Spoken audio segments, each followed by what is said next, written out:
A partir de hoje à noite, nós iremos fazer uma viagem muito especial ao mundo das profecias.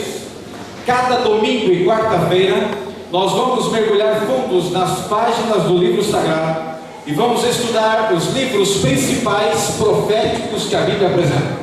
A Bíblia tem muitos livros proféticos, mas em especial tem dois: Daniel e Apocalipse. E nós iremos estudar esses dois livros. E quando nós pensamos em profecias, algumas perguntas vêm à nossa mente.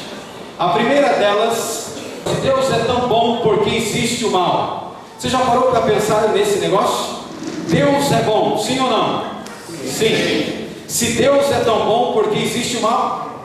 Uma outra pergunta que vem à nossa mente: Deus sendo tão bom, por que em muitos momentos Ele não nos protege das desgraças e dos problemas que nós enfrentamos nas nossas vidas, na vida de familiares, na vida de amigos e outras pessoas por aí afora? Uma outra pergunta que vem à nossa mente ainda nesta noite é a seguinte: se Deus é um só, por que existem tantas religiões? Você já alguma vez parou para pensar isso? Hoje 38 mil tipos diferentes de religiões e Deus é um só. Uma outra pergunta que vem à nossa mente: até o que vai acontecer conosco no futuro? Ano que vem, segundo alguns, será o último ano da vida de cada um de nós aqui nesta terra. Ano de 2012 é o fim do mundo. Já ouviram isso por aí? Sim. Será realmente que o ano de 2012 vai selar a história da raça humana? O que a Bíblia fala sobre isso? O que as profecias bíblicas falam sobre isso? Então é um assunto que a gente tem que se preocupar. Quando nós olhamos para o nosso mundo, o que é que está acontecendo com o planeta Terra? Que a cada semana, a cada dia, uma nova desgraça acontece. Estão lá, esses dias atrás, no Rio de Janeiro, chorando os seus mortos. Agora lá no Japão estão chorando os seus mortos. E amanhã será onde? Depois de amanhã será onde? Então até quando nós iremos sofrer da maneira que nós sofremos neste planeta?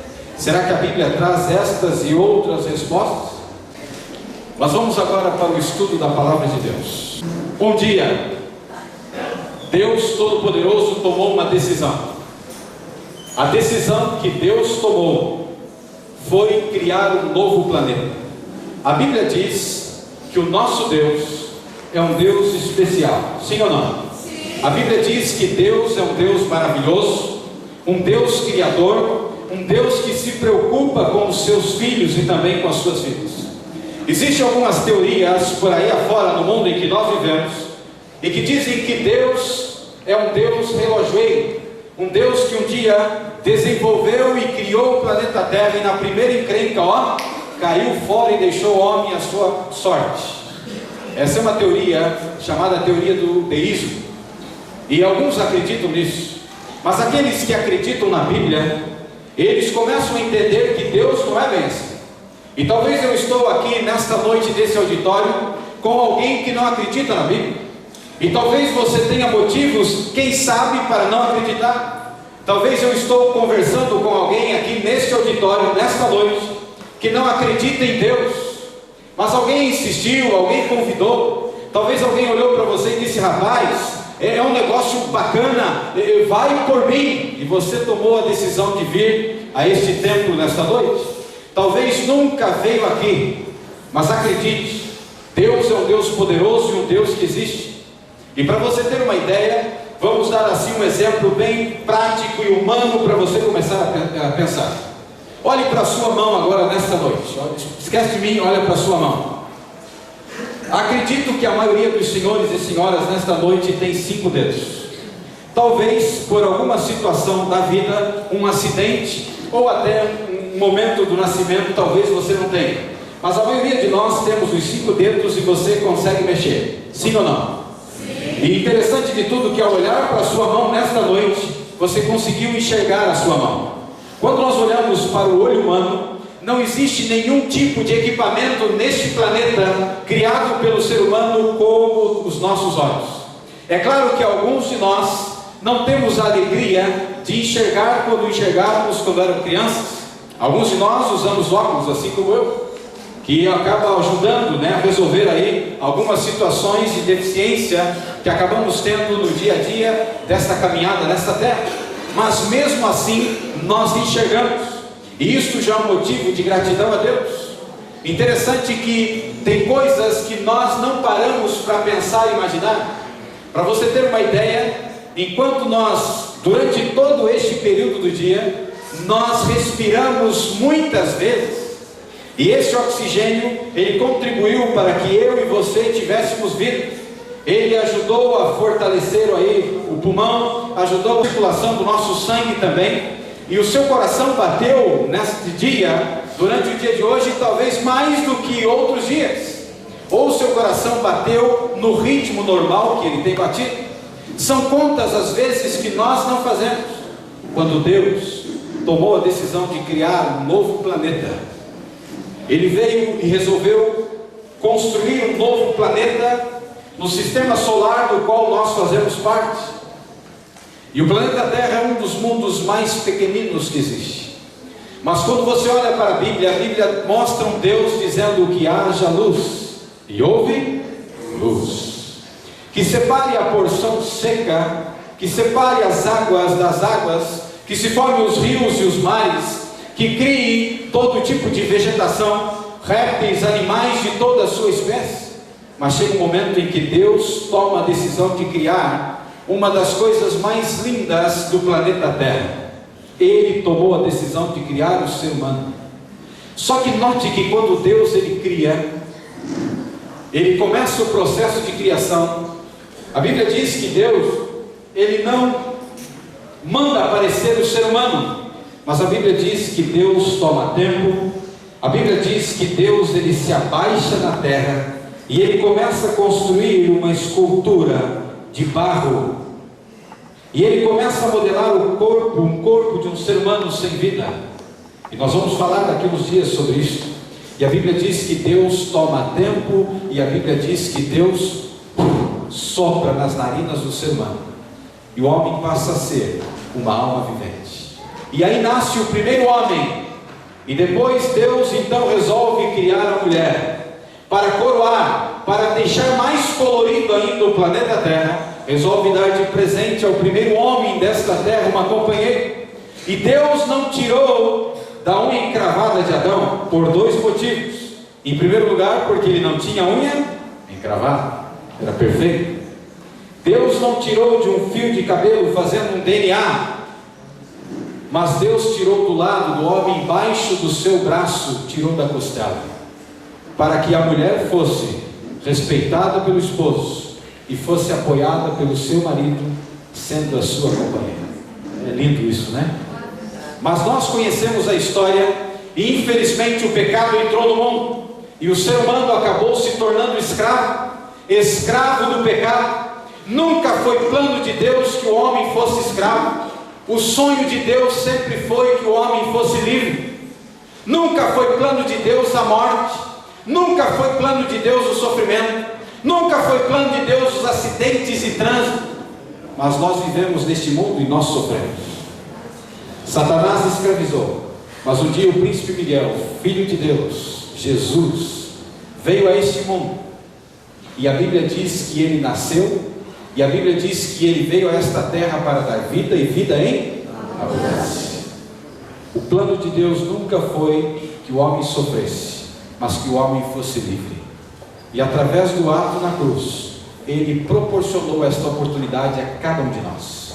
Começa agora a conferência profética Apocalipse e Esperança, apresentando e revelando o Cristo como autor e consumador da nossa fé, aquele que é esperança para todos os homens e mulheres, aquele que pode significar a diferença para a sua vida, para o seu casamento, para a educação dos seus filhos e para todas as lutas e dificuldades que você tem. E nesse exercício desta noite, convido você a abrir a Bíblia, e nós vamos abrir a Bíblia no livro de Apocalipse, capítulo 1, é o último livro da Bíblia. Abra a Bíblia que você tem aí na sua mão, livro de Apocalipse, capítulo 1. A Bíblia diz assim: revelação de Jesus Cristo, que Deus lhe deu para mostrar aos seus servos as coisas que em breve devem acontecer, e que ele, enviando por intermédio do seu anjo, notificou ao seu servo João, o qual atestou a palavra de Deus e o testemunho de Jesus Cristo. Quanto a tudo o que viu, versículo 3: bem-aventurado aqueles que o quê? Leem, e aqueles que também ouvem as palavras da profecia e guardam as coisas nela escritas, pois o tempo está próximo. Levanta a cabeça e olha para cá e vamos conversar. Neste texto bíblico que nós analisamos nesta noite, algumas coisas lindas e importantes nós já extraímos aqui. Em primeiro lugar, quando nós lemos aqui no texto bíblico, a Bíblia diz assim que esta é uma revelação de Jesus Cristo. Mas quem deu para Jesus Cristo esta revelação foi Deus o Pai. Então note, Deus deu a Jesus Cristo. Jesus Cristo, por intermédio do anjo, traz até o João. O João estava na ilha de Patmos, no mar Egeu, lá na Grécia. Estava exilado e preso por amor a Jesus Cristo. E ele estava preso, e lá dentro daquela ilha, que era uma ilha rodeada pelo mar, uma ilha, para você ter uma ideia, em que havia alguns guardas para proteger, para que o povo então não viesse resgatar o prisioneiro. Mas o João ali, ele escolhe uma caverna para ser a sua morada, e ele então arruma uma mesa de pedra, faz uma espécie de um beliche em cima de uma pedra, para não ser atacado por animais peçonhentos. E lá na ilha de Patmos, Deus, Jesus Cristo, através do anjo, começa a passar a revelação. E quando João começa a escrever, algumas coisas interessantes começam a acontecer e você já vai perceber. Agora note que a Bíblia diz aqui que bem-aventurado, ou seja, feliz é aquele que lê as palavras deste livro. Então nesta noite você já é um homem e uma mulher que pode se considerar feliz, porque você está lendo nesta Bíblia, nesta noite, as palavras da profecia. E vamos ler muitas vezes aqui alguns textos proféticos. Mas note que a Bíblia aqui, ou seja, Deus pensou até naqueles que não ouvem, não é verdade? Para aqueles também que não enxergam, hoje nós temos aí um método em que as pessoas podem então, através dos seus dedos, e que método é esse? Através do Braille, poder ler o livro sagrado. Olha que coisa linda. Aqueles que não ouvem, eles podem através de um outro método. Qual é o método? Libras. Eles podem tanto se comunicar, compreender, e existem já Bíblias que já são feitas também, que eles podem ler através dos sinais.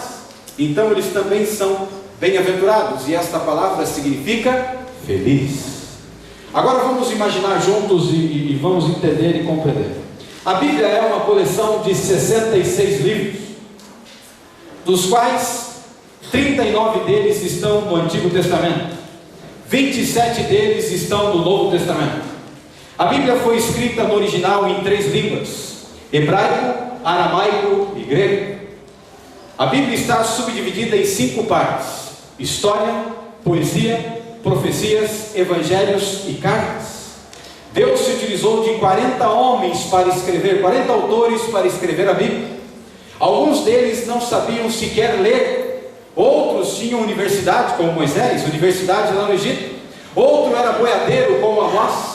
Outro era pescador, como Pedro. Você encontra ali também médicos e uma classe interessante de pessoas que escreveram. Agora note que 40 autores escreveram o livro sagrado, mas por trás desse livro sagrado existe um autor, e este autor é Deus. E dentro desse aspecto ainda, a Bíblia já foi traduzida para mais de 1.600 línguas, escrita no período de 1.500 anos. E quando nós olhamos para isso, entendemos uma outra coisa. A Bíblia tem 1.189 capítulos, 31.102 versículos, 773.693 palavras. O número que mais aparece na Bíblia é o número 7, e ele significa na Bíblia perfeição. Mas aí fora, no mundo em que nós vivemos, o número 7 é a conta de quem? Do mentiroso. Já ouviram isso? Mas segundo a Bíblia, o número 7 é o número de Deus e representa a perfeição. O número do mentiroso é outro número, e nós vamos também aqui estudar sobre isso. Agora vamos olhar aqui para o telão.